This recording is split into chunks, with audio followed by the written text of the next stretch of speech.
اعوذ باللہ من الشیطان الرجیم وَإِذْ أَخَذْنَا مِيثَاقَ بَنِي إِسْرَائِيلَ لَا تَعْبُدُونَ إِلَّا اللَّهَ وَبِالْوَالِدَيْنِ إِحْسَانًا وَذِي الْقُرْبَى وَالْيَتَامَى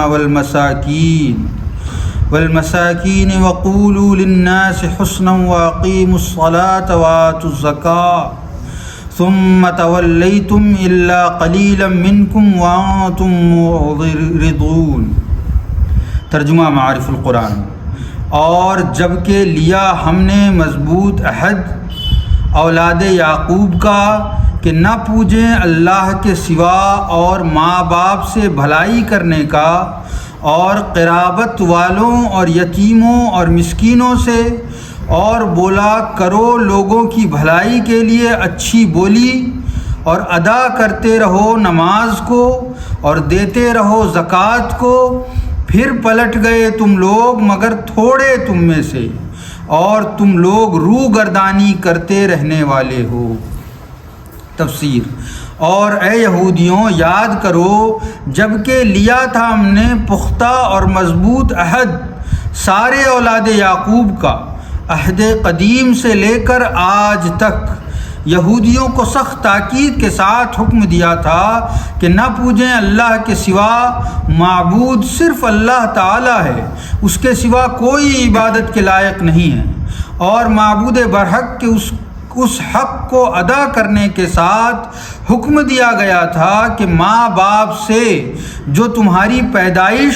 اور وجود کے وسیلہ ہیں بھلائی کرنے کا، غلام بنے رہو، فرما برداری کرو، حاضر خدمت رہو، ادب آداب بجا لاؤ، حاجتیں پوری کرتے رہو، ان کے غم و غصے کو سہو، اور خود ان کی کسی سختی پر اف نہ کرو، فرائض و واجبات کے سوا جس کو وہ چھوڑنے کو کہیں چھوڑ دو، اگر اللہ تعالیٰ کی نافرمانی نہ ہو تو ان کے ہر فرمان کی تعمیل کرو، وہ گناہ گار ہوں تو سلیقے کے ساتھ ان کو گناہ سے بچنے کی تلقین کرو، وہ معاذ اللہ کافر ہوں تو نرمی کے ساتھ ان کو مسلمان بنانے کی ہر کوشش کو انجام دو، اور انہیں ماں باپ کی وجہ سے جو رشتہ دار ہوں ان رشتہ داروں اور قرابت والوں سے بھی نیک برتاؤ کرو کہ تمہارے ماں باپ کے رشتہ دار ہیں، اور اسی کے ساتھ یتیموں سے اچھا سلوک کرو جو نابالغ ہیں اور باپ کا سایہ سر سے اٹھ گیا ہے۔ اب اس کا کوئی باپ جیسا مربی اور خیر خواہ نہ رہا تو تم لوگ سب اس کے باپ بن جاؤ، اور اسی کے ساتھ مسکینوں سے بھی نیک سلوک کرتے رہو کہ وہ تو اب خانماں برباد اور نادار ہو چکے ہیں، ان کی خبر گیری تم سب کو کرنی ہے، اور یہ بھی ضروری ہے کہ اپنی بولی پر قابو رکھو، اور بولا کرو تو لوگوں کی بھلائی کے لیے بولا کرو، جس بولی کو کہا جا سکے کہ اچھی بولی ہے، حمد الہی کی بولی، نعت رسول کی بولی، تعظیم شعائر اللہ کی بولی، خوف الہی پیدا کرنے والی بولی، نیکی کی طرف جھکا دینے والی بولی، برائیوں سے نفرت پیدا کر دینے والی بولی، اللہ تعالیٰ کا نام لو تو صرف اللہ صاحب نہ کہا کرو کہ اتنا تو ہر کافر بھی کہہ دے گا، بلکہ کم سے کم اللہ تعالیٰ تو کہو، رسول کا نام لو تو صرف نبی صاحب نہ کہو، اتنا تو ہر کافر بھی کہہ دیتا ہے، بلکہ درود شریف اور بلند خصوصیات والے الفاظ سے نام لو، اور ان کی خوبیوں کی برتری بیان کرتے رہو، چھپانے کی کوشش نہ کرو، اور بھلائی کرنا اور اچھی بولی بولنا اس کو تو تم خود بھی جانتے ہو، اس کی تفصیل تمہارے عرف و رواج میں موجود ہے، اور تمہارا عرف ہی حجت ہے، لیکن اللہ تعالیٰ کی عبادت کے بارے میں تمہارا جاہلانہ دستور بالکل غلط ہے۔ اس کا طریقہ یہی ہے کہ ادا کرتے رہو نماز کو جس طرح انبیاء ادا کرتے رہے، اور دیتے رہے زکوٰۃ کو جس طرح ہماری شریعتوں میں حکم ہے، تم لوگوں نے ان احکام کو پایا اور عہد بھی کیا مگر پھر پلٹ گئے، تم لوگ سب کے سب مگر تھوڑے تم میں سے، جیسے عبداللہ ابن سلام اور ان کے رفقا، اور تمہارے سرشت کی تاریخ ہے۔ ظاہر ہے کہ تم لوگ ہمیشہ سے روگردانی کرتے رہنے والے ہو، بغیر روگردانی کے تمہارا جی نہیں بھرتا۔ صدق اللہ مولانا عظیم۔ اللہ رب العزت نے یہودیوں کے تعلق سے بہت سارے بیانات فرمائے، اور اس کے بعد پھر تاکیداً پھر انہی کا بیان ہے۔ یہاں بھی یہودیوں کے بارے میں ہی اللہ رب العزت ارشاد فرما رہا ہے کہ اے یہودیوں، یاد کرو کہ تم نے یہ بارہا کیا ہے کہ تم نے وعدے کیے اور ان وعدوں کو توڑ دیا، انبیاء علیہم الصلاۃ والتسلیم کے ساتھ وعدہ کیا، اسے بھی توڑ دیا، اللہ رب العزت کے ساتھ جو وعدے کیے انہیں بھی توڑ دیا، جن لوازمات اور پابندیوں کو تمہیں اپنانا چاہیے تھا انہیں تم نے ترک کر دیا، صرف اور صرف تم اپنی زبانی دعوے پر قائم رہے کہ ہم اللہ کو ایک مانتے ہیں اور فلاں نبی کو اللہ کا نبی اور رسول مانتے ہیں، صرف اس زبانی دعوے پر ٹکے رہے، حالانکہ تمہارے زبانی دعوے کے ساتھ ساتھ ضروری یہ تھا کہ اگر تم عملاً اللہ کو ایک ماننے والے ہوتے اور جس بھی نبی کو ماننے کا دعویٰ کرتے اس نبی کے ماننے والے ہوتے تو ان کے دیے ہوئے پیغام کو ضرور مانتے۔ اور تم سب کو معلوم ہے کہ ہر آنے والے نبی نے میرے حبیب صلی اللہ تعالیٰ علیہ وسلم کے بارے میں تمہیں بتایا کہ ایک آخری نبی آنے والا ہے، جو بھی ان کا زمانہ پائے تو اس پر لازم ہے کہ وہ ان پر ایمان لائے، لیکن تم نے کیا کیا؟ تم نے اپنی مرضی کی باتیں کری، اپنی مرضی کی باتیں گڑھی، اپنے مطلب، اپنے فائدے اور اپنی سرداری، اپنی حکومت کو بچانے کے لیے تم نے کلام الہی میں تبدیلیاں کر ڈالی، اس قدر تم جری ہو گئے۔ تو اللہ رب العزت انہی کے بارے میں ارشاد فرماتا ہے کہ اور جب کہ لیا ہم نے مضبوط عہد اولاد یعقوب سے، بنی اسرائیل جو ہے، یہ جہاں جہاں قرآن مجید میں ان کا ذکر ہے وہ حضرت یعقوب کی جو اولاد سے جو نسل ہوئی اسی نسل کو عام طور پر بنی اسرائیل کہا جاتا ہے۔ تو اس کا ترجمہ اسی لیے حضور محدث اعظم نے فرمایا تو اولاد یعقوب سے اللہ نے جب عہد لیا یہ فرمایا۔ اب آگے ارشاد فرماتا ہے اللہ رب العزت، اور ایسا نہیں ہے کہ صرف رب تبارک و تعالیٰ کے ساتھ کیے ہوئے وعدے تمہارے لیے کافی ہوں گے، بلکہ یہ جتنے بھی لوازمات ہیں اللہ رب العزت نے اب تعلیم فرمائی کہ جو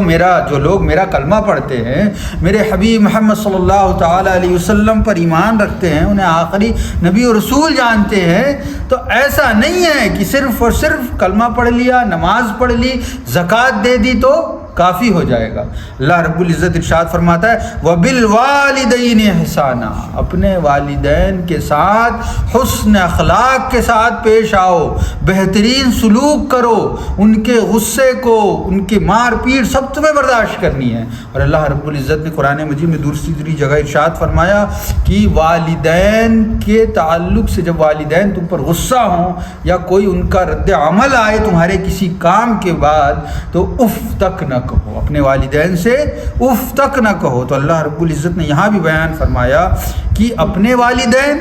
اور والدین، دیکھیے والدین کی وجہ سے جو تمہارے رشتہ دار ہیں، والدین کی وجہ سے جو تمہارے رشتہ دار ہیں، والدین کے ساتھ تو حسن سلوک کرنا ہی ہے، والدین کی وجہ سے جو رشتہ دار جیسے پھپھو، چاچا، دادا، یہ والد صاحب کی وجہ سے، نانا، نانی، ماما، خالہ، یہ والدہ کی جانب سے، تو ان لوگوں کے ساتھ بھی حسن سلوک سے پیش آنا ہے، رواداری رکھنی ہے، صلہ رحمی کرنی ہے، اگرچہ کوئی خرابی پیدا ہو جائے تو اس خرابی کو دور کر کے ان سے اپنے تعلق کو ہموار کرنا ہے، یہ اللہ رب العزت نے تعلیم دی۔ اور آگے اللہ رب العزت ارشاد فرماتا ہے اتنے پہ نہیں رک جانا ہے، اب کوشش یہ کرنا ہے کہ یتیموں کے جن نابالغ بچوں کے سروں سے باپ کا سایہ اٹھ گیا ہے اس کے لیے کوشش کرے کہ اس کی باپ کی کمی پوری کر سکے۔ پھر اللہ رب العزت آگے ارشاد فرماتا مسکین، جن کا گھر بار لٹ گیا ہے، جن کے پاس گھر نہیں ہے، کھانے کا ٹھکانہ نہیں ہے، ان کی امداد کر کے ان سے دعائیں لو، اللہ رب العزت نے ارشاد فرمایا. پھر اللہ رب العزت ارشاد فرماتا ہے اور لوگوں کے لیے جب بھی کوئی بات کرو تو اچھی بات کرو, یا تو بولو ہی مت, اگر اچھا نہیں بول سکتے تو مت بولو, لیکن اللہ رب العزت نے کیا حکم فرمایا کہ جب بھی بولو تو اچھی بات بولو, بدتمیزی مت کرو, گالیاں مت دو, کسی کا دل مت دکھاؤ. رب تبارک و تعالیٰ فرماتا ہے اگر کسی کو کچھ بولنا بھی ہو تو اچھے انداز میں بولو, ان سے اچھی بات کرو, نیکی کی طرف بلاؤ, ان کو نماز کی طرف بلاؤ. اور اس سے میں حضور محدث اعظم ہند نے, چونکہ پہلے پارے کی تفسیر حضور محدث اعظم ہند علیہ رحمہ کی لکھی ہوئی ہے. آپ کون؟ آپ حضرت حضور شیخ الاسلام مدنی میاں حضرت کے والد صاحب قبلہ, انہوں نے پہلے پارے کی تفسیر لکھی اور وہ فرماتے ہیں جس بولی کو کہا جا سکے کہ اچھی بولی ہے, حمد الہی کی بولی, نعت رسول کی بولی, اس طرح آپ نے مکمل تفسیر کی جو آپ نے سماعت فرمائی. اور آپ فرماتے ہیں کہ اگر آپ کے والدین مسلمان ہو تو معاملہ الگ ہے, مسلمان ہو تب تو بالکل باادب ہونا ہی ہے, لیکن اگر کافر بھی ہے تو انہیں اگر آپ کفر کی طرف سے اسلام کی جانب بلانا چاہتے ہیں تو بھی باادب ہو کر بلائیں, ان کے ساتھ بھی بدتمیزی, گالی گلوچ تب بھی اس صورتحال میں بھی نہیں کی جا سکتی, کیونکہ والدین کا مرتبہ بہت بلند و بالا ہے, کیونکہ ہمارے اس دنیا میں آنے کا, اس وجود کا وسیلہ اللہ رب العزت نے انہیں بنایا.